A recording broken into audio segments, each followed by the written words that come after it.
Friends, welcome back to star drama. Last part உங்களுக்கு பிடிச்சிருந்துக்கும்னு நினைக்கிறேன். இன்னைக்கு நம்ம கிசில் கங்கால ட்ராமாவோட 8வது பார்ட் தான் பார்க்க போறோம். அம்மா போருக்கு சேர்த்தாக ரெடி பண்ணிட்டு இருப்பாங்க. சினேப் அவனையே பார்த்துட்டு இருப்பா. போருக்கு ரெடி ஆனதுமே அம்மா ரெடி ஆகிடுச்சுன்னு சொல்லுவா. உடனே எடுப்பாங்க. வெறியும் போருக்க நீங்க எப்பவுமே இங்கதான் பண்ணுவீங்களான்னு ஒரு லேடி கேட்பாங்க. அம்மாவுக்கு என்ன பதில் சொல்றதுன்னே தெரியாது. திருன்னு முழிச்சிட்டு இருப்பாங்க. நீங்க செய்யற போருக்கு ரொம்ப டேஸ்டியா இருக்கு. உங்களால இங்க எல்லாருக்குமே வெயிட் அதிகமாக போகுதுன்னு சொல்லுவாங்க. அம்மாவுக்கும் சினிப்புக்கும் இப்பதான் நிம்மதியா இருக்கும். சுனைடுக்கு சாப்பாடு கொடுக்க வேண்டிய நேரம் ஆகிடுச்சு. சினிப்பா அவனுக்காக சாப்பாடு எடுத்துட்டு போக சொன்னாங்கன்னு ஒரு லேடி சொல்லுவாங்க. நானே எடுத்துட்டு போறேன். யாருக்கு எடுத்துட்டு போகணும்னு நீங்க சொன்னீங்கன்னு அம்மா கேட்பாங்க. நீங்க தானே போருக்கு செஞ்சீங்க. இங்க என்ன சொல்றாங்களோ அதை தான் செய்யணும். அதை விட்டுட்டு கேள்வி கேட்க கூடாதுன்னு சொல்லுவாங்க. சினிப் அம்மாவே பாப்பா அம்மா எடுத்துட்டு போன கண்ணை காட்டுவாங்க. சினிப் ட்ரேவை எடுத்துட்டு அம்மாவை பாப்பா போன்னு கண்ணை காட்டுவாங்க. ஏதோ பிளான் பண்றாங்க. என்ன பண்றாங்கன்னு தெரியலையேன்ற மாதிரி அம்மா யோசிச்சுட்டு இருப்பாங்க.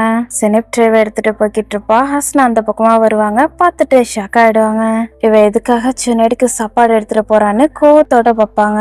அம்மாவும் மத்தவங்களும் சேர்ந்து போருக்கு பேக் பண்ணிட்டு இருப்பாங்க. ஹஸ்னா வந்ததுமே அஸ்ஸலாமு அலைக்கும்னு சொல்லுவாங்க. வலைக்கும் சலாம்னு சுத்தி இருக்கிற எல்லாருமே சொல்லுவாங்க. வெறியும் மேல ஏற்கனவே கோவமா தான் இருந்திருப்பாங்க. இப்ப சினிப்ப சாப்பாடு எடுத்துட்டு போக சொன்னதால இன்னும் கோவமா இருப்பாங்க. கடைசியா உன்னோட விருப்பப்படியே போருக்கு செய்ய சொல்லிட்டாங்களா? உப்பு பட்டர் எல்லாமே சரியா இருக்கான்னு கேட்பாங்க.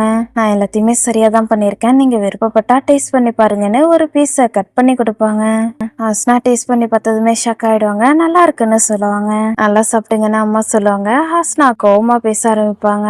நீங்க உள்ள ட்ரெடிஷனை இன்னும் கொஞ்சம் கத்துக்கணும். நம்மளோட பாதை கிராஸ் ஆகிட்டு நாங்க உங்களுக்கு வேலை கொடுத்துருக்கோம். மிஸ்ஸஸ் மரியம் இங்க பாருங்க. மரியாதையும் அன்பும் தான் இந்த வீட்டோட ஃபவுண்டேஷன். நான் பேசும்போது என்னோட கண்ணை பாருங்கன்னு சொல்லுவாங்க. உடனே அம்மா ஸ்மைல் பண்ணிக்கிட்டு போல்டா இவங்களை பார்ப்பாங்க. ஹஸ்னாவுக்கு கோவம் வரும். இருந்தாலும் கண்ட்ரோல் பண்ணிக்கிட்டு வெல்டன்னு சொல்லிட்டு கிளம்பிடுவாங்க. ஹஸ்னாவால கோவத்தை கண்ட்ரோல் பண்ண முடியாது. திரும்பவும் வந்து பேசுவாங்க. எங்க கடையோட போறக்க நான் டேஸ்ட் பண்ணி பார்த்தேன். அதுக்கான பணத்தை நான் கொடுத்து தானே ஆகணும். ஒரு கிட்ட இந்த பணத்தை கொடுத்துட்டு எல்லாரும் நல்லா வேலை பாருங்கன்னு சொல்லிட்டு போயிடுவாங்க. நமக்கு ஏற்கனவே எக்கச்சக்க பிரச்சனை இருக்கு. இதுல இவங்க வேறையான்னு அம்மாவுக்கு கோவம் வரும். இருந்தாலும் அதை மத்தவங்களுக்கு முன்னாடி காட்டிக்க மாட்டாங்க. சுனைட் ஒரு ஃபவுண்டனுக்கு முன்னாடி நின்று பார்த்துக்கிட்டே இருப்பான். சினிப் சைலண்டா வந்து சாப்பாடை வச்சுட்டு போகலான்னு பாப்பா. சுனைட் பேசுவான். இதுல தண்ணி வரவே இல்லை. தண்ணி வராத நீர்வீழ்ச்சின்னு கூப்பிட முடியுமான்னு கேட்பான். என்னைக்காவது ஒரு நாள் இதுல இருந்து தண்ணி வரதுக்கான வாய்ப்பு இருக்குன்னு சொல்லுவா. ஒருவேளை அப்பவும் வரலன்னா என்ன பண்றதுன்னு திரும்பி பார்ப்பான். தலையை குனிஞ்சுக்குவா. இந்த சாப்பாடை ஆறி போனதுக்கு அப்புறம் கூட சாப்பிட்டுக்கலாம். என் கூட வா, தண்ணி எங்க மீட் பண்ணுதுன்னு நான் உன்கிட்ட காட்டுறேன்னு சொல்லிட்டு இவன் பாட்டுக்கு போய்கிட்டு இருப்பான். சினிப்க்கு தயக்கமா தான் இருக்கும். இருந்தாலும் இவன் கூட போவா. இன்னைக்கு நைட் வரத்துக்குள்ள உனக்கும் எனக்குமான நேரம் இது. பூமி எப்பவுமே நிக்காம சுத்திக்கிட்டே இருக்கும். ஜெண்டெல்லாம் நடந்து வா. இங்க அழகான நிறைய பேரோட சாம்பல் இருக்கத்தான வாய்ப்பு இருக்குன்னு சொல்லுவான். என்னடா இவன் சம்மந்தமே இல்லாம நம்ம கிட்ட இது எல்லாத்தையும் சொல்லிட்டு இருக்கானேன்னு பாப்பா. ஒரு கல்லறைக்கு முன்னாடி நின்னு பாத்துக்கிட்டே இருப்பான். இவங்க உன்னோட அம்மாவான்னு கேட்பா. இவன் எந்த ஒரு பதிலும் சொல்ல மாட்டான். இவன் பதில் சொல்லாமலே புரிஞ்சுக்குவா. உடனே ப்ரே பண்ண ஆரம்பிச்சிருவா. சுனைடுக்கு ஷாக்கிங்கா இருக்கும். கடைசியா நீ இங்கதான் வந்து சேருவேன்னு சொல்லுவான். சினிப்க்கு ஷாக்கிங்கா இருக்கும். நானும் கடைசியா இங்க வந்துதான் சேருவேன்னு சொல்லிட்டு இவன் பாட்டுக்கு கிளம்பிடுவான். சினிப் இவன் கூட போகாம சமாதியில எதையோ வரைஞ்சிட்டு இருப்பா. என்ன இவளை காணோன்னு திரும்பி வைப்பான். திரும்ப வந்து கேட்பான். நீ என்ன பண்ணிட்டு இருக்கன்னு கேட்பான். இது செமி சர்க்கிள். இதுதான் இந்த சர்க்கிளோட சென்டர் பாயிண்ட். இந்த உலகத்துல எல்லாத்துக்குமே அதுக்கான சென்டர் இருக்கும். இதுதான் உன்னோட சென்டரா இருக்கும்னு சொல்லுவா. சினிப் பண்றதெல்லாம் பார்த்து சுனைடுக்கு சிரிப்பு தான் வரும். ஆரிஃப் இந்த பக்கமா வருவான். இவங்க ரெண்டு பேரும் பேசிட்டு இருக்கத ஒளிஞ்சிருந்து கேட்பான். சுனைட பார்த்ததுமே ஒளிஞ்சுக்குவான். ஆனா இவன் இருக்கிறத சுனைட் பார்த்துருவான். சினிப் வரைஞ்சத காலால அழிச்சிட்டு உன்னை யாரு சாப்பாடு எடுத்துட்டு சொன்னதுன்னு கத்தி கேட்பான். சினிப் பயந்துருவா. சாப்பாடு எடுத்துட்டு போக சொல்லி சொன்னாங்க, அதனாலதான் எடுத்துட்டு வந்தேன்னு சொல்லுவா. சாப்பாடோட சேர்த்து நீ வேற என்னத்தை எடுத்துட்டு வந்தேன்னு கத்தி கேட்பான். சினிப்பு கஷ்டமா இருக்கும். அழுதுகிட்டே திரும்பி பக்கமா ஓடிடுவா. திரும்பி ஆரிஃப வைப்பான். இவனை பார்த்ததுமே சைலண்டா கிளம்பிடுவாரு. சுனைடுக்கு கோவமா வரும். இவரை ஃபாலோ பண்ணிக்கிட்டே வருவான். சாடி எல்லாரையும் வேலை வாங்கிட்டு இருப்பாரு. இது ஃபவுண்டேஷனுக்கு சொந்தமானது, பார்த்து எடுத்துட்டு போங்கன்னு சொல்லுவாரு. ஆரிஃப் திருன்னு முடிச்சுட்டு வரவும் உனக்கு என்னாச்சுன்னு கேட்பாரு. ஆரிஃப் எந்த ஒரு பதிலும் சொல்லாம பின்னாடி பார்த்துட்டு இருப்பான். ஆரிஃப் நான் கேள்வி கேட்கறேன்ல பதில் சொல்லு, இல்லன்னா உன்னை இங்க இருந்து துரத்தி விட்டுருன்னு சொல்லுவாரு. அவன் அவளை சிமெண்ட்ரிக்கு கூட்டு போனான்னு சொல்லுவான். யாருன்னு கேட்பாரு. ஜுனைட் அவனோட அம்மாவோட சமாதிக்கு அந்த பொண்ணை கூட்டிட்டு போனான்னு சொல்லுவான். என்னது அந்த பொண்ணை கூட்டிட்டு போனானா? சரி சரி விடு, ஜுனைட் வரான்னு சொல்லிட்டு ஆக்ட் பண்ண ஆரம்பிப்பாரு. இதெல்லாம் எடுத்துட்டு போனதுக்கு அப்புறம் அடுத்து ஒரு ட்ரக் வரும். அது வந்ததுக்கு அப்புறம் என்ன பண்ணணும்னு கேட்பாங்க. அவங்கள வெயிட் பண்ண சொல்லி இன்னும் கொஞ்சம் திங்ஸ் வாங்க வேண்டியது இருக்குன்னு சொல்லுவாரு. இவர் கூடவே சேர்ந்து ஆரிஃபும் நடிக்க ஆரம்பிப்பான். அங்க விலை அதிகமா இருக்கும்னு சொல்லுவான். ஜூனிட்ட பார்த்ததுமே எல்லாரும் சைலண்ட் ஆகிடுவாங்க. நாளைக்கு நானும் சென்டருக்கு வரேன்னு சொல்லிட்டு கிளம்பிடுவான். நீ உண்மையாதான் சொல்றியா, உனக்கு ஓகேவான்னு கேட்பாரு. கண்டுக்காம கிளம்பிடுவான். செனிப்பு இன்னும் வரலன்னு அம்மா கிச்சன்ல பதட்டமா வெயிட் பண்ணிட்டு இருப்பாங்க. செனிப்பு வந்ததும் நீ எங்க போயிருந்த, நல்லா இருக்கியான்னு கேட்பாங்க. நான் ஜுனைடுக்கு சாப்பாடு எடுத்துட்டு போனேன், அதுக்கப்புறம் சிமெண்ட்ரியில ப்ரே பண்ணேன்னு சொல்லுவா. நீ நல்லா இருக்கியா, அவங்க உன்கிட்ட ஏதாவது சொன்னாங்களான்னு கேட்பாங்க. எதுவும் சொல்லலன்னு சொல்லுவா. ஆனா முகம் டல்லாவே இருக்கும். சரி ஓகே, நீ கண்டிப்பா டயர்டா இருப்ப, வீட்டுக்கு போறதுக்கு நேரம் ஆகிடுச்சு, வா போகலான்னு கூட்டிட்டு போயிடுவாங்க. வீட்டுக்குள்ள வந்ததுமே அப்பாவோட ஷூ இருக்கிறத நோட் பண்ணுவாங்க. நீ உள்ள போயிட்டு உன்னோட கைய வாஷ் பண்ணு, உன்னோட அப்பா கிட்ட நான் கொஞ்சம் பேச வேண்டியது இருக்குன்னு சொல்லுவாங்க. இன்னைக்கு நடந்த சண்டையில நைமுக்கு தலையில அடிபட்டிருக்கும். கண்ணாடியில பார்த்துட்டு இருப்பாரு. ஒய்ஃப் வர சவுண்ட் கேட்டதுமே முடியால மறைச்சிருவாரு. ஒய்ஃபை பார்த்ததுமே என்னாச்சு மரியம், உனக்கு வயிறு வலிக்குதானே கேட்பாரு. நீங்க செனிப்க்கு கல்யாணம் பண்ணி வைக்க பாக்குறீங்க, அதுக்காக தானே இஸ்தான்புலுக்கு எங்களை கூட்டிட்டு வந்திருக்கீங்கன்னு கேட்பாங்க.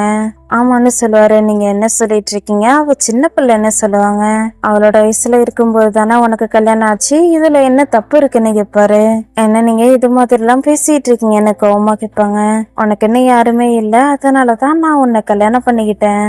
அடுத்து நான் உன்னை காதலிக்க ஆரம்பிச்சேன், அதனாலதான் உனக்கு மன அமைதி கிடைச்சது.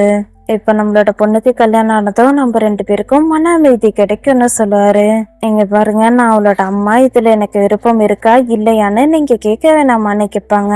ஏன்னா இதுல உன்னோட விருப்பம் தேவையே இல்லைன்னு சொல்லுவாரு. அவனும் என்ன மாதிரி கிடையாது, இப்ப எல்லாமே மாறிடுச்சுன்னு சொல்லுவாங்க. மரியம் இங்க பாரு, நீ எஃப்என்டியோட கதவுக்கு முன்னாடி வந்திருக்க. அவர் என்ன சொல்றாரோ அததான் எல்லாருமே கேட்கணும். இந்த கல்யாணத்தை பண்ணியே ஆகணும்னு அவர் தான் சொன்னாரு. ஒருவேளை நீ எதையாவது நினைச்சு கவலைப்படுறதா இருந்தீன்னா, நீ ஏழையா இருக்கிற நைம கல்யாணம் பண்ணிக்கிட்ட, ஆனா உன்னோட பொண்ணு எஃப்என்டியோட பேரனை கல்யாணம் பண்ணிக்க போறான்னு சொல்லுவாரு. என்ன சொல்றீங்க, ஜுனைடுக்கு கல்யாணம் பண்ணி வைக்க போறாங்களான்னு கேட்பாங்க. அவங்கெல்லாம் ரொம்ப நல்லவங்க, இதனால நமக்கு சொர்க்கத்திலயும் இங்கேயும் ரொம்ப சந்தோஷம் கிடைக்கும். இந்த சிச்சுவேஷனை பத்தி உன்னோட பொண்ணுகிட்ட சொல்லி ப்ரிப்பேர் பண்ண சொல்லுன்னு சொல்லிட்டு கிளம்பிடுவாரு. அம்மாவுக்கு இவர் சொன்னதெல்லாம் கேட்டு ரொம்ப கஷ்டமா இருக்கும், நெஞ்சு வலிக்க ஆரம்பிக்கும். எவ்வளவு நாளா தன்னோட விதி மாதிரியே தன்னோட பொண்ணோட விதி ஆகிடக்கூடாதுன்னு நினைச்சிருப்பாங்க. ஆனா தான் நினைச்சதுக்கு மாறா நடக்க போகுதுன்றத தாங்கிக்கவே முடியாது. செனிப் பேப்பர்ல எழுதின கணக்கையே பார்த்துட்டு இருப்பா. அப்பா செனிப் கிட்ட பேசுறதுக்காக வருவாரு. பேப்பரை உடனே மறைச்சுக்குவா. என்னாச்சுமான்னு கேட்பாரு. மிஸ்டர் ஜுனைட் ரூபாயாட் படிப்பாரான்னு கேட்பா. அவரு ரொம்ப நல்லவரு, அவருக்கு ரொம்ப பெரிய மனசு, அவரோட வீட்டுக்கு நம்மள கூப்பிட்டு இருக்காங்க, அவரு சொல்றத நீ கேர்ஃபுல்லா கேட்கணும்னு சொல்லிட்டு கையை தொடுறதாக வருவாரு. கையில இருக்கிற பேப்பரை வாங்கிட்டு வரோன்னு பயந்துகிட்டே இருப்பா. இவளோட கையில மாவு படிச்சிருக்கும், அதை தொடச்சி விட்டுட்டு பேசுவாரு. இந்த மாவோட தூசி கூடிய சீக்கிரம் உன்னை விட்டு போயிடும், என்னோட அழகான பொண்ணு எப்பவுமே இதே மாதிரி அழகா இருப்பன்னு சொல்லுவாரு. அம்மா வந்து சைலண்டா இவரு பேசிட்டு இருக்கத கேட்பாங்க. சாடி சாப்பிட்டாக வருவாரு. ஃபைசா சீக்கிரமா வான்னு கூப்பிடுவாரு. ஃபைசா வந்ததுமே சிரிச்சுக்கிட்டே ஒரு ரூம்குள்ள போயிடுவா. என்னடா சாப்பிடாம போறாளேன்னு இவருக்கு ஷாக்கிங்கா இருக்கும். நம்மளோட பொண்ணை ப்ரே பண்ணிட்டு வருவா. சாடி, நான் உங்ககிட்ட ஒரு விஷயத்த பத்தி சொல்ல வேண்டியது இருக்கு.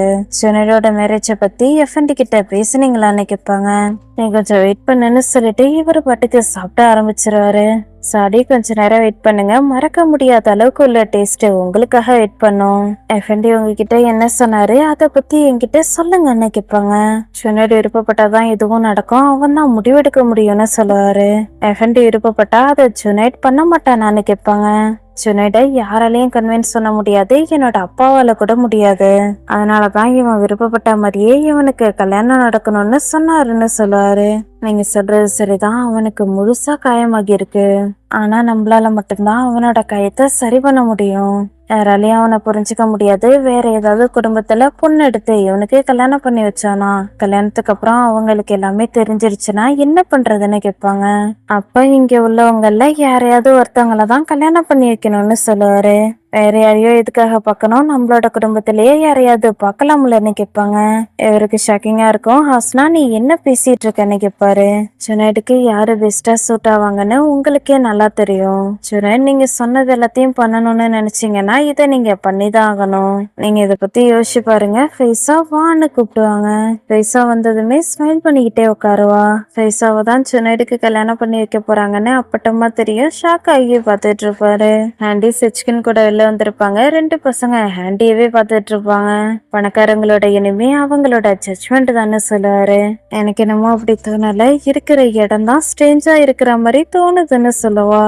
என்ன அந்த பக்கமா பார்த்துட்டு இருக்காளேன்னு திரும்பி பார்ப்பான். கோவமா வரும். வெயிட்டர் வரவும் என்ன சாப்பாடு வேணும்னு ஆர்டர் பண்ண ஆரம்பிப்பான். எனக்கு ஸ்பெஷலா ஏதாவது எடுத்துருவாங்க, இறந்து போன ராணி குடிப்பாங்கல்ல அது மாதிரி ட்ரிங்க்கும் எடுத்துருவாங்கன்னு சொல்லுவாரு. Okay sir. மேடம் உங்களுக்கு என்ன வேணும்னு கேட்பான். மினரல் வாட்டர்ல லெமன் கலந்து எடுத்துருவான்னு சொல்லுவா. நீ என்ன சொல்லிட்டு இருக்க? லெமன் கலந்த தண்ணியா இங்க வந்திருக்கிறதுலயே நீ தான் ஏழுன்னு காட்ட பாக்குறியா? நான் ஆர்டர் பண்ணதையே இவங்களுக்கும் எடுத்துருவான்னு சொல்லுவான். சிச்கின் ஹேண்டிய சைட் அடிச்சிட்டு இருக்க ரெண்டு பேரையுமே பார்த்துட்டு இருப்பாரு. சிச்கின்னு கூப்பிட்டுவா. நீ ரிலாக்ஸ்டா இரு, நான் உனக்கு ட்ரீட் கொடுக்கறேன்னு சொல்லுவாரு. இதெல்லாம் நினைக்கும் போது ரொம்ப கிரேட்டா இருக்கு. எனக்கு நீ சாப்பாடும் தண்ணியும் கொடுக்கற. என்னோட அண்ணன் தான் அப்பாவை பாத்துக்கிறாரு, நான் முட்டாளா இருக்கிற மாதிரி எனக்கு தோணுதுன்னு சொல்லுவா. ஆண்டி நீ எதுக்காக இப்படி எல்லாம் பேசிட்டு இருக்க? இது மாதிரி நடக்கிறதானா வாய்ப்பே இல்லையே. லெவன்ட் எப்பவுமே என்ன அப்ரோச் பண்ணது கிடையாது, உனக்கு புரியுதான்னு கேட்பான். ஒருத்தர் தனக்காக ட்ரீட் கொடுக்கும் போதே தன்னை பத்தி அவங்க நல்லா புரிஞ்சுக்க முடியும்னு சொல்லுவா. என்னோட பிசினஸ் நீ பாத்துக்கோன்னு நான் உனக்கு சஜஷன் கொடுத்தேன், ஆனா நீ பிடிவாதக்காரியா இருக்க. அண்ணனும் தங்கச்சியும் சேர்ந்து இந்த நாட்டை காப்பாத்த போறீங்களான்னு கேட்பாரு. சச்சிகின் நீ என்ன பண்ணிட்டு இருக்க சொல்லு, நீ என்ன பண்ணிட்டு இருக்கன்னு கேட்பா. ஆண்டி நீ என்ன பண்ணிட்டு இருக்கன்னு முதல்ல என்கிட்ட சொல்லு, அதை கேட்கறதுக்கு எனக்கு ரொம்ப ஆர்வமா இருக்கு. இன்டர்நெட்ல நியூஸ் அப்லோட் பண்ணிட்டு இருக்க, இதெல்லாம் முக்கியமா என்ன? ப்ரெஸ்ல வேலை பார்க்குற எல்லாருமே பணத்துக்காக தான் வேலை பார்க்குறாங்களா? இது உண்மையா சொல்லுன்னு கேட்பாரு. இது ஓல்டு மெத்தட், இதுதான் எனக்கு ஒர்க் அவுட் ஆகும். பெரிய லெவல்ல ஏதாவது எழுதணும்னு சொல்லுவா. அப்படியான்னு கேட்டுட்டு திரும்பி பார்ப்பான். அவங்க ரெண்டு பேரும் இன்னமும் ஹேண்டிய பார்த்துட்டு இருப்பாங்க. பெரிய லெவல்ல எதையாவது எழுதணும்னு சொன்னில, என் கூட வா, நான் உனக்கு நியூஸ் கொடுக்கறேன். எடுத்துக்காட்டுக்கு சொல்லணும்னா யங் பிசினஸ் மேன் அவரை சுத்தி இருக்கிற எல்லாரையுமே பயமுறுத்திட்டாரு. என் கூட வா, நான் அவங்க ரெண்டு பேரோட முகத்திலயும் அடிக்கிறேன்னு சொல்லுவாரு. சச்சிகன் நீ எதுக்காக முட்டாள்தனமா பண்ணிட்டு இருக்கேன்னு கைய பிடிப்பா. போக மாட்டாரு. சச்சிகன் நான் உங்ககிட்ட ஒரு நியூஸ பத்தி சொல்லணும். என்னோட அண்ணனோட வீட்டுக்கு ஹிஜாப் போட்டுட்டு ஒரு லேடி வந்தாங்கல்ல, அவங்களோட பொண்ணுக்கு கல்யாணம் பண்ணி வைக்க போறாங்கன்னு சொல்லுவா. இதுல என்ன பெருசா இருக்கு? அந்த பொண்ணு என்ன ஸ்பெஷலான்னு கேட்பான். முட்டாள்தனமா பேசிட்டு இருக்காத, அந்த பொண்ணு குழந்தைன்னு சொல்லுவா. உடனே சீரியஸ் மூடுக்கு மாறிடுவாரு. கண்டிப்பா நீ இத பத்தி எழுதணும், அந்த பொண்ணுக்கு நீ உதவி பண்ணி கண்டிப்பா எல்லாத்தையும் நல்லபடியா முடிச்சு வைக்கணும்னு சொல்லுவான். இது ஒன்னும் அவ்வளவு ஈஸியான விஷயம் கிடையாது, இது ரொம்ப பெரிய இஷ்யூ. இத பத்தி எழுதலாமா எழுத வேணாமான்னு எனக்கு சுத்தமாவே தெரியலன்னு சொல்லுவா. ஹாண்டி வாம் போடுற மாதிரி இந்த நியூஸை நீ ரிலீஸ் பண்ணணும். இது ரொம்ப சிம்பிளானது, கண்டிப்பா இந்த நியூஸ் சென்சேஷனா போகும்னு சொல்லுவாரு. ஓகே, இங்க இருந்து ஆரம்பிக்கிறதுன்னு எனக்கு சுத்தமாவே தெரியல. அவங்களோட உலகத்தை பத்தி எனக்கு சுத்தமாவே தெரியாது. இந்த நியூஸால அந்த பொண்ணுக்கும் அவளோட அம்மாவுக்கும் ஏதாவது ஆகிறதான வாய்ப்பு இருக்கு. உனக்கு எத்திக்ஸ பத்தி ஏதாவது தெரியுமான்னு கேப்பா. என்னது எத்திக்ஸா? அது ஏதாவது கடப்பேரா இருக்கிறதான வாய்ப்பு இருக்கு. ஹாண்டி இங்க பாரு, உன்னோட கரியருக்காக நீ ஏதாவது பண்ணணும்னு ஆசைப்படுற, உன்னோட கோல் சரியா இருக்கு. நான் உனக்கு ஒரு லெசன் சொல்லி தரேன். ரொம்ப குறைவான பேர் தான் அவங்களுக்கு கிடைக்கிற வாய்ப்பை பயன்படுத்திக்குவாங்க. நீ இதை மட்டும் பண்ணினா கண்டிப்பா உன்னால அவங்களுக்கு உதவி பண்ண முடியும். இதனால நீ கெட்டவளா ஆக போறதில்ல, அவங்களுக்கு உதவி பண்றதுக்கு யாருமே இல்லைன்னு சொல்லுவாரு. நீ என்ன சொல்லிட்டு இருக்க? எப்பயில இருந்து நீ மிஸ்டேக்க சரி பண்ண ஆரம்பிச்சேன்னு கேப்பா. சிச்கின்க்கு இவ சொல்றதெல்லாம் கேட்டு சிரிப்பு தான் வரும். வெயிட்டர் வந்து சாப்பாடு வைப்பாரு. சிச்கின் வெயிட்டரோட கதையில எதையோ சொல்லுவான். உடனே கிளம்பிடுவாரு. என்கிட்ட மிஸ்டேக் பண்ணதை நான் சரி பண்ணிட்டேன்னு சொல்லுவான். ஹாண்டிக்கு சுத்தமாவே புரியாது. ஹாண்டிய ரெண்டு பேர் பார்த்துட்டு இருந்திருப்பாங்க இல்லையா, அவர்கிட்ட கடையில வேலை பார்க்கிற இன்னொருத்தர் வந்து எதையோ சொல்லுவாரு. உடனே அந்த ரெண்டு பேரும் முறைச்சு பார்த்துக்கிட்டு இங்க இருந்து கிளம்பிடுவாங்க. சிச்கினாலதான் அவங்க ரெண்டு பேரும் போனாங்கன்னு ஹாண்டிக்கு நல்லாவே புரியும். ஆனா என்ன சொன்னான்றதுதான் தெரியல. எதுக்காக நீ அவங்க ரெண்டு பேரையும் துரத்தி விட்ட? ஒருவேளை நான் அவங்க கிட்ட பேசணும்னு நினைக்கிறதான வாய்ப்பு இருக்கு. நான் கல்யாணம் ஆகாத பொண்ணு, அதோட அவன் ரிச்சா இருக்கத்தான வாய்ப்பு இருக்கு. இந்த வாழ்க்கையில இருந்து அவன் என்னை காப்பாத்தத்தான வாய்ப்பு இருக்குன்னு சொல்லுவா. நீ எதுவும் கவலைப்படாத, உனக்கு இன்னும் நிறைய டைம் இருக்கு.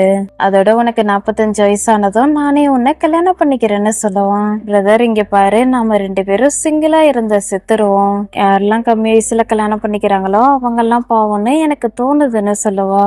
ஹண்டி மேல சிச்கினுக்கு இன்ட்ரெஸ்ட் இருக்கிற மாதிரி தான் தெரியும். நான் உன்னை கல்யாணம் பண்ணிக்கிறேன்னு அவரு சீரியஸா சொன்ன மாதிரி தான் தெரியும், காமெடிக்காக சொன்ன மாதிரி தெரியாது.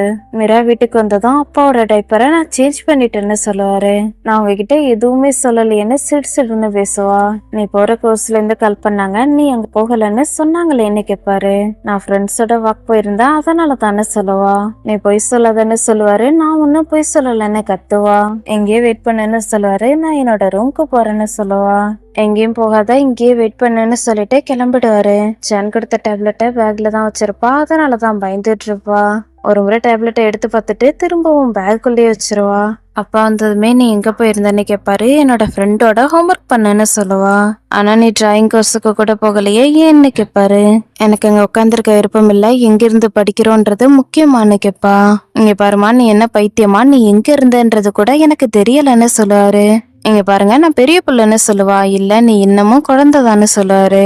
சரி, இத வீடுன்னு சொல்றீங்க, நான் குழந்தையா இருந்தா என்னோட அம்மா எங்க, அவங்க எப்ப வருவாங்க, அவங்க என்ன சொன்னாங்கன்னு உங்களுக்கு தெரியுமான்னு கேப்பா.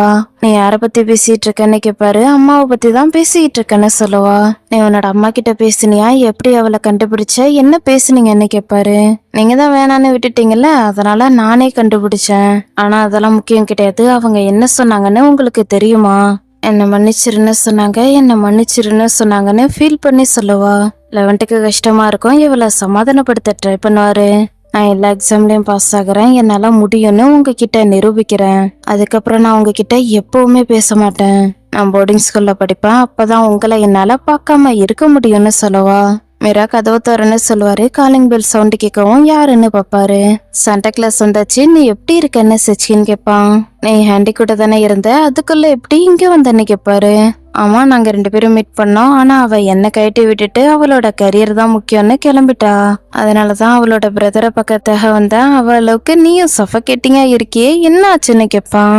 சச்சின் வெயிட் பண்ணு, மீராவுக்கும் எனக்கும் சண்டை, அதனால நான் நர்வஸா இருக்கேன்னு சொல்லுவாரு. மீரா பயங்கர குழப்பத்துல இருப்பா. டேப்லெட்டை எங்க ஒளிச்சு வைக்கிறதுன்னு சுத்தமாவே ஐடியா இருக்காது. ஒவ்வொரு இடமா ஒளிச்சு வைப்பா, ஆனாலும் எதுவும் செட் ஆகுற மாதிரியே தெரியாது. சான் நிறைய டேப்லெட் கொடுத்துருப்பான், எங்க வைக்கிறதுன்னு சுத்தமாவே தெரியாது, குழம்பிக்கிட்டு இருப்பா. எங்க 2 பேருக்கும் சீரியஸா சண்டையாகிடுச்சு, நான் அவகிட்ட பேசணும்னு சொல்லுவாரு. வாவ், நீ சைக்காட்ரிஸ்ட்ன்றத காட்டுற பத்தியா. அதான் நீங்க 2 பேரும் சண்டை போட்டுட்டீங்கல்ல, கொஞ்ச நேரம் அவளை தனியா விடுன்னு சொல்லுவான். அவளோட அம்மா கிட்ட பேசியிருக்கான்னு சொல்லுவாரு. உண்மையாவ சொல்ற, அவ எப்படி கண்டுபிடிச்சான்னு கேட்பான். நான் போயிட்டு கண்டுபிடிக்கிறேன்னு சொல்லிட்டு மீராவோட ரூம் கதவை தட்டுவாரு. மீரா இன்னும் டேப்லெட்டை ஒளிச்சு வச்சிருக்கவே மாட்டா. உங்ககிட்ட பேசுறதுக்கு எனக்கு விருப்பம் இல்லைன்னு சொல்லுவா. மீரா தயவு செய்து கதவை தரன்னு சொல்லுவாரு. ஓரளவுக்கு ஒளிச்சு வச்சுட்டு கதவை தரப்பா. மீரா, இது ரொம்ப முக்கியமான டாபிக், நாம இத பத்தி பேசிதான் ஆகணும். உன்னோட அம்மாவை நீ எப்படி கண்டுபிடிச்ச, அதை பத்தி என்கிட்ட சொல்லுன்னு கேட்பாரு. அம்மா ஏற்கனவே வேலை பார்த்த ஹாஸ்பிட்டல்ல இருந்து அவங்களோட நம்பரை வாங்கினேன். அவங்களோட நம்பரை எப்படி கண்டுபிடிக்கிறதுன்னு யோசிச்சேன், 5 நிமிஷத்துலயே கண்டுபிடிச்சிட்டேன்னு சொல்லுவா. நீங்க எதை பத்தி பேசுனீங்கன்னு கேட்பாரு. ஒன்னும் இல்லைன்னு சொல்லுவா. டேப்லெட்டை ஒழுங்காவே ஒளிச்சு வச்சிருக்க மாட்டா, அப்பாவுக்கு தெரியக்கூடாதுன்னு அதுக்கு முன்னாடி வந்து நின்றுட்டு பேசுவா. இங்க திரும்ப வருவீங்களான்னு நான் அவங்க கிட்ட கேட்டேன், அவங்க என்கிட்ட மன்னிப்பு கேட்டாங்க, அவ்வளவுதான்னு சொல்லுவா. நீங்க வேற ஏதாவது பத்தி பேசுனீங்களான்னு கேட்பாரு. இல்லன்னு சொல்லி கத்துவா. சரி, கோவப்படாத, உன்னோட அம்மாவோட நம்பரை என்கிட்ட கூட, நான் அவங்க கிட்ட பேசணும்னு சொல்லுவாரு. சரி, நான் உங்களுக்கு மெசேஜ் அனுப்பிடுறேன்னு சொல்லுவா. உடனே கிளம்பிடுவாரு.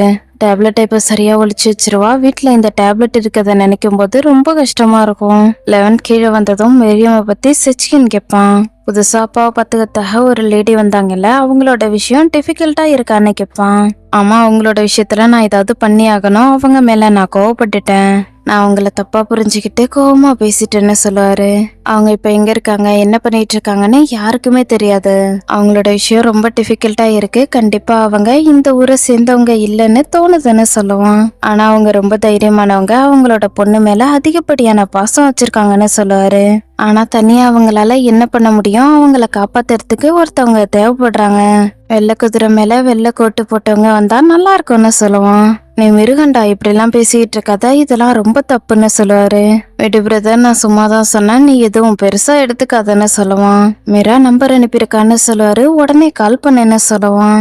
கால் பண்ணி பார்ப்பாரு, லைன் கிடைக்காது. இந்த நம்பரை அவ யூஸ் பண்ணலன்னு சொல்லிட்டு பயங்கரமா கோவப்பட்டுட்டு இருப்பாரு. அவகிட்ட இறக்க குணமே கிடையாது, கொஞ்சம் கூட அவ நேர்மையா நடந்துக்கல. தன்னோட பொண்ணு கண்டிப்பா இந்த நம்பருக்கு கால் பண்ணுவான்னு தெரிஞ்சும் எதுக்காக அந்த நம்பரை க்ளோஸ் பண்ணான்னு கேட்பாரு. ஒருவேளை மென்டலி அவளுக்கு ஏதாவது ப்ராப்ளம் இருக்கலாம்னு சொல்லுவான். அவ ரொம்ப கெட்டவ, அவ்வளவுதான், கெட்ட சக்தின்னு எதுவுமே கிடையாது. எல்லாருக்குமே கண்டிப்பா மென்டலி ப்ராப்ளம் இருக்கும், அதுக்குன்னு இப்படியா பண்றதுன்னு கேட்பாரு. நீ கொஞ்ச நேரம் அமைதியா இரு, ஏற்கனவே நம்ம பேசிட்டு இருந்தோம்ல அந்த டாபிக்கை பத்தி பேசலாம். அந்த பொண்ணோட கல்யாண விஷயத்துல அவங்களோட சொந்தக்காரவங்கள நீ கண்டுபிடிக்கிறேன்னு சொன்னியாமே, இத பத்தி ஹேண்டி தான் என்கிட்ட சொன்னா, அத பத்தி என்கிட்ட சொல்லுன்னு கேட்பான். இல்ல பிரதர், இதுக்கப்புறம் நான் யாரையுமே நம்ப மாட்டேன். அவங்க எல்லாரும் வேற ஒரு உலகத்துல வாழ்ந்துட்டு இருக்காங்க. ரிலிஜியன் ரொம்ப ஸ்ட்ராங்கா இருக்கு, இதுதான் ரொம்ப அதிகமா வலிய கொடுக்க கூடியதுன்னு எனக்கு தோணுதுன்னு சொல்லுவாரு. நீ என்ன சொல்லிட்டு இருக்க, கண்டிப்பா அதுக்கு வாய்ப்பே இல்லைன்னு சொல்லுவான். நீ மத்தது எல்லாத்தையும் விடு, பணத்தோட இத கம்பேர் பண்ணாத. ஒரு மனுஷனோட நம்பிக்கையால பண்ற விஷயத்த பணத்தால கூட பண்ண முடியாதுன்னு சொல்லுவாரு. ஹேண்டி பிர்குலுக்கு கால் பண்ணி பேசுவா. என்னோட பேரு ஹேண்டி, நான் ஜேர்னலிஸ்ட். நான் பிர்குல் கிட்ட பேசணும்னு சொல்லுவா. நான் தான் பேசுறேன், சொல்லுங்கன்னு கேட்பாங்க. தன்னை பத்தி இன்னும் பிரீஃபா சொல்லான்ட்டு பாப்பா. பிர்குல் அதுக்குள்ளேயே பேசுவா. உங்களை பத்தி எனக்கு தெரியும், ஆனா ரீசெண்டா நீங்க எந்த ஒரு நியூஸையும் ரிலீஸ் பண்ணலையேன்னு கேட்பாங்க. ஆமா, அதை பத்தி பேசுறதுக்காக தான் நான் உங்களுக்கு கால் பண்ணேன். மெரியுமை பத்தியும் செனிப்பை பத்தியும் உங்ககிட்ட பேசுறதுக்காக தான். நீங்க எதுவும் தப்பா நினைச்சுக்காதீங்க, எனக்கு எல்லாத்த பத்தியும் தெரிஞ்சிருச்சு. நீங்க ரொம்ப தைரியமானவங்க, நான் உங்களை மதிக்கிறேன். நீங்க ரொம்ப தைரியமானவங்க, உங்களால மட்டும்தான் உதவி பண்ண முடியும்னு சொல்லுவா. நீங்க என்ன பண்ண போறீங்கன்னு கேப்பா. நீங்க மட்டும் எனக்கு உதவி பண்ணா போதும், அவங்களோட உலகத்துக்குள்ள என்ன போக விட்டா போதும். நான் மெரியுமை பத்தியும் செனிப்பை பத்தியும் தான் பேசிக்கிட்டு இருக்கேன்னு சொல்லுவா. ஹேண்டி, நீங்க எதுக்காக இப்படி எல்லாம் பேசிட்டு இருக்கீங்க, இது ரொம்ப பெரிய விஷயம்னு பிர்குல் சொல்லுவா. ஆமா, இது ரொம்ப பெரிய விஷயம்னு எனக்கு தெரியும். நீங்க என் கூட ஜாயின் பண்ணீங்கன்னா இதை நம்மளால சரி பண்ண முடியும். அவங்கள நம்ம சும்மாவே விடக்கூடாதுன்னு சொல்லுவா. யாருன்னு கேட்பாங்க. யாரு செனிப்பை கல்யாணம் பண்ணிக்கணும்னு நினைக்கிறாங்களோ அவங்கள தானே சொல்லுவா. நீங்க இந்த நியூஸை ரிலீஸ் பண்ணீங்கன்னா செனிப் மெரியமோட போட்டோ எல்லாருக்குமே தெரிய வரும். நீங்க ஹீரோவாகி ஃபேமஸ் ஆகிடுவீங்க, அவங்களோட வாழ்க்கை நாசமாகிடும்னு சொல்லுவாங்க. பிர்குல், நான் அப்படிப்பட்ட ஆளு கிடையாதுன்னு ஹேண்டி எக்ஸ்பிளைன் பண்ண ட்ரை பண்ணுவா. அவங்கள மாதிரியும் கிடையாது, உன்ன மாதிரியும் கிடையாது. குட் நைட்னு சொல்லிட்டு காலை கட் பண்ணலான்ட்டு பாப்பா. செனிப்க்கு கல்யாணம் பண்ணி வைக்க போறாங்க, இதுல நீ யாரு நான் யாருன்றது முக்கியமான கேப்பா. குட் நைட்னு சொல்லிட்டு பிர்குல் காலை கட் பண்ணிடுவா. ஹேண்டிக்கு கோவமா வரும். இப்பதான் நம்ம ஏதாவது பண்ணலான்னு யோசிச்சோம், அதுக்குள்ளேயே இப்படி ஆகுதுன்னு யோசிப்பா. 11 அப்பாவோட ரூமுக்கு வருவாரு. அப்பா தூங்கிட்டாங்களான்னு செக் பண்ணுவாரு. செனிப்க்கு கல்யாணம் பண்ணி வைக்க போறாங்கன்றத அம்மாவால தாங்கிக்கவே முடியாது, அழுதுகிட்டே இருப்பாங்க. நைம் நல்லா தூங்கிட்டு இருப்பாரு. அவரை பார்க்கும்போது கோவமா வரும். கண்டிப்பா நாம தான் ஜுனைட கல்யாணம் பண்ணிக்க போறோன்னு ஃபேஸா ரொம்ப ஹாப்பியா இருப்பா. அப்பா அம்மா சேர்ந்து எடுத்த போட்டோவை மீரா சோகமா பார்த்துட்டு இருப்பா. செனிப் அவளோட கையில கணக்கு எழுதி ஹாப்பியா பார்த்துட்டு இருப்பா. ஜுனைட் தூங்காம செனிப் வரைஞ்ச மாதிரியே காத்துலயே வட்டம் வரைஞ்சிட்டு இருப்பான். மறுநாள் காலையில 11th பொண்ணுக்காக சமைச்சிட்டு இருப்பாரு. மிராவை பார்த்ததுமே பேசுவாரு. மிரா, எழுந்துட்டியா, வா சாப்பிடலான்னு சொல்லி ரோஸ்ட் பண்ண பிரெட்டை கொடுப்பாரு. இப்பதான் ஃபர்ஸ்ட் டைம் சமைச்சிருப்பாரு போல, பிரெட் மொத்தத்தையுமே கருக விட்டுருப்பாரு. பிரெட்டை எடுக்கலான்ட்டு பாப்பாரு. வேணாப்பா, விடுங்கன்னு சொல்லுவா. வெயிட் பண்ணுமா, இது ஒண்ணு மட்டும்தான் ஓரளவுக்கு நார்மலா இருக்குன்னு எடுத்து கொடுப்பாரு. அப்பா, நான் போயிட்டு ஸ்கூல்லயே சாப்பிட்டுக்கிறேன்னு சொல்லுவா. இன்னைக்கு நீ ஸ்கூலுக்கு போக வேணாம், வீட்லயே இருந்துபடி, அதோட நாம 2 பேரும் சேர்ந்து ஒன்னா டைம் ஸ்பெண்ட் பண்ணலான்னு சொல்லுவாரு. அப்பா, எனக்கு இன்னைக்கு டெஸ்ட் இருக்கு, நீங்க கொஞ்ச நாளா வேலைக்கு போகவே இல்லையேன்னு கேப்பா.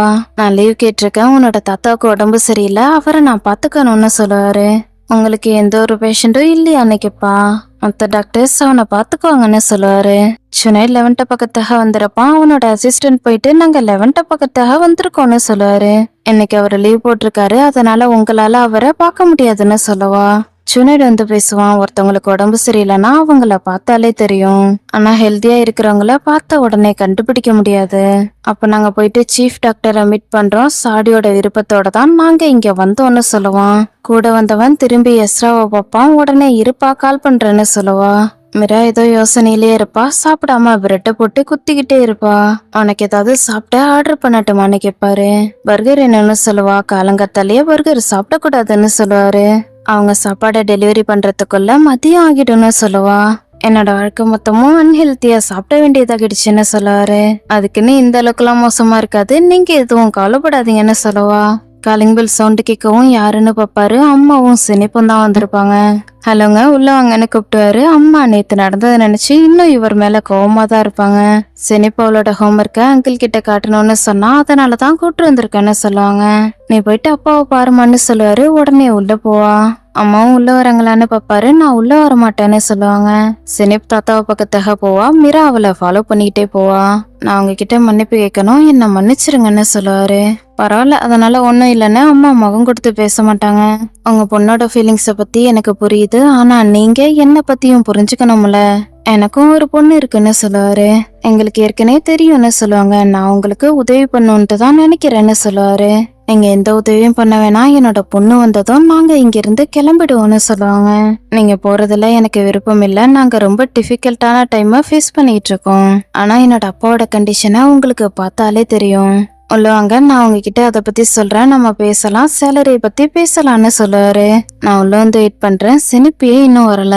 ஏதோ கருகிற மாதிரி வாட வருதுன்னு சொல்லுவாங்க. கிச்சன்லன்னு சொல்லுவாரு. உடனே கிச்சனுக்கு வந்து பார்ப்பாங்க. கருகி இருக்கிற பிரெட்டை பார்த்து ஷாக் ஆயிடுவாங்க. ஒரு நாள் தான் சமைக்க வந்திருப்பாரு, அதுக்குள்ளேயே கிச்சனை தலைகீழா புரட்டி போட்டிருப்பாரு. உள்ள வரலான்னு பாப்பாரு. இது மாதிரி சின்ன இடத்துல ஸ்ட்ரேஞ்சர் கூட நாங்க உள்ள வர மாட்டோம்னு சொல்லுவாங்க. நான் என்னோட பொண்ணுக்காக பிரேக்ஃபாஸ்ட் செய்யலான்ட்டு பார்த்தேன், ஆனா சொதப்பிடுச்சுன்னு சொல்லுவாரு. அப்ப பொண்ணு இன்னும் பசியோட இருக்காளான்னு கேட்பாங்க. ஏதாவது ஆர்டர் பண்ணிக்கலாம், உங்களுக்கு ஏதாவது வேணும்னா சொல்லுங்க, உங்களுக்கும் சேர்த்து ஆர்டர் பண்ணலான்னு சொல்லுவாரு.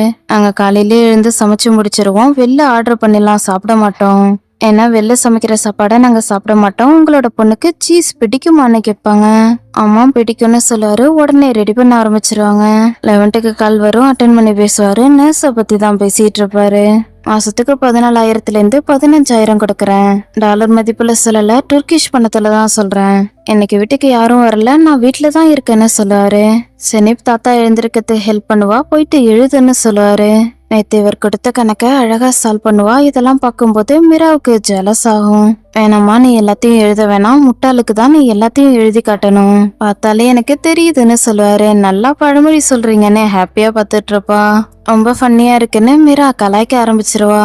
நாங்க என்ன பேசிட்டு இருக்கோன்னு நீ ஒட்டு கேக்குறியான்னு கேட்பாரு.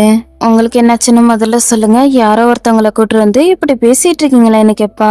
செனிப்புக்கும் கஷ்டமா இருக்கும், தாத்தாவுக்கும் கஷ்டமா இருக்கும். வா போயிட்டு பிரேக்ஃபாஸ்ட் சாப்பிடலான்னு கூப்பிட்டுவாரு. எனக்கு எதுவும் வேணாம், விடுங்கப்பா, இவங்கெல்லாம் வீட்டுக்கு வர்றது எனக்கு சுத்தமாவே பிடிக்கலன்னு சொல்லுவா. எங்க பாருடா, நீ இப்படிலாம் பேசிட்டு இருக்க கூடாதுன்னு சொல்லுவாரு. இது நம்மளோட வீடு, இவங்கெல்லாம் நம்மளோட வீட்டுக்கு என்ஜாய் பண்றதுக்காக தான் வராங்கன்னு சொல்லுவா. இங்க பாருடா, இந்த பொண்ணோட அம்மா நல்ல மனசோட உனக்கு பிரேக்ஃபாஸ்ட் சமைச்சிருக்காங்கன்னு சொல்லுவாரு. அவங்க முதல்ல என்கிட்ட கேட்டாங்களான்னு சொல்லிட்டு கீழே வந்து நீங்க சமைச்ச சாப்பாடை நான் சாப்பிட மாட்டேன்னு சொல்லுவா. உனக்கு இன்னைக்கு டெஸ்ட் இருக்குன்னு கேள்விப்பட்டேன், டெஸ்ட் நீ நல்லபடியா எழுது, அல்லாஹ் உனக்கு உதவி பண்ணுவாரு, சாப்பிட்டு. ஆனா நான் உன்னை ஃபோர்ஸ்லாம் பண்ண மாட்டேன்.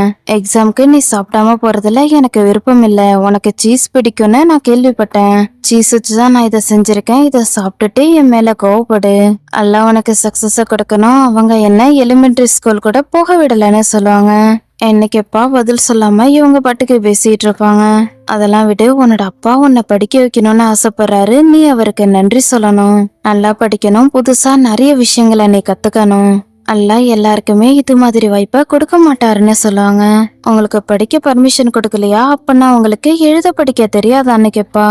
அப்புறம் எனக்கு நானே சொல்லி கொடுத்துக்கிட்டேன், ஆனா அது தப்பாகிடுச்சுன்னு சொல்லுவாங்க. மிராக்கு இவங்களோட கதையை கேட்கறதுக்கு ரொம்ப ஆர்வமா இருக்கும். என்னாச்சுன்னு கேப்பா. நீ முதல்ல உட்காந்து சாப்பிடு, நான் உங்ககிட்ட சொல்றேன், ஓகேவான்னு கேட்பாங்க. உடனே சாப்பிட ஆரம்பிச்சிருவா. நான் படிக்க ஆரம்பிக்கும் போது எனக்கு ஒவ்வொரு வார்த்தையும் பார்க்கும்போது ரொம்ப கன்ஃபியூசிங்கா இருந்துச்சுன்னு சொல்லுவாங்க.